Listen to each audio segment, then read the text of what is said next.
Here's what I can tell you about confidence. 80% of us must have pondered on the phrase how to be confident at some point in our lives. We might have Googled it, we might have read books about it. Here's what I can tell you from my observations of the confident people I've met around campus. First things first is that they are reserved. Confident people are outspoken, right? That's our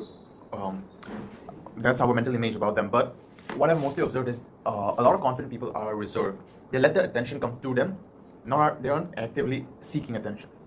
Also, the point is that their confidence is so reserved and within themselves that the way they talk, the way they walk, the way they dress, everything is true to them. So whatever they're doing it to express and not to like paint like a mirage or an image of themselves. They're expressing what they truly feel. So since they are themselves, other people, which is so important, other people feel confident.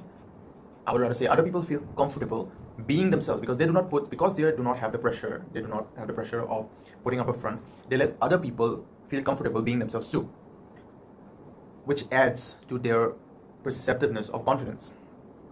Another thing is that no matter what happens, the confidence is so deeply rooted that no matter what happens in the surroundings, no matter how harsh the conditions may be, or no matter if there is a louder person in the room, the confidence stays because it is so true and inside of themselves that it does not change based on the scenario.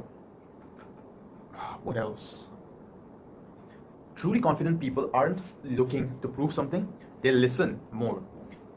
They're active listeners. They make you feel comfortable, and that is because they have nothing to prove. They are so sure of themselves and their value, their worth, that their skills, their talent, that they are actively lending you their attention, their ears. They're listening to what you have to say. And how like somebody can have self-confidence, but when you feel that somebody else is confident, that is because you are having a moment where you realize that there is something about that person, and it is so important to let the other person be comfortable and not make them feel like you're being this jerk who's like vying for attention, that it really adds to your perceptiveness of confidence.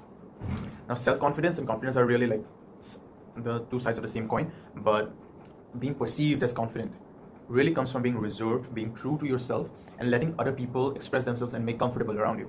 I think that those are some of the big things that I've picked up over the years by observing confident professors, like fellow students, and just people in general around me.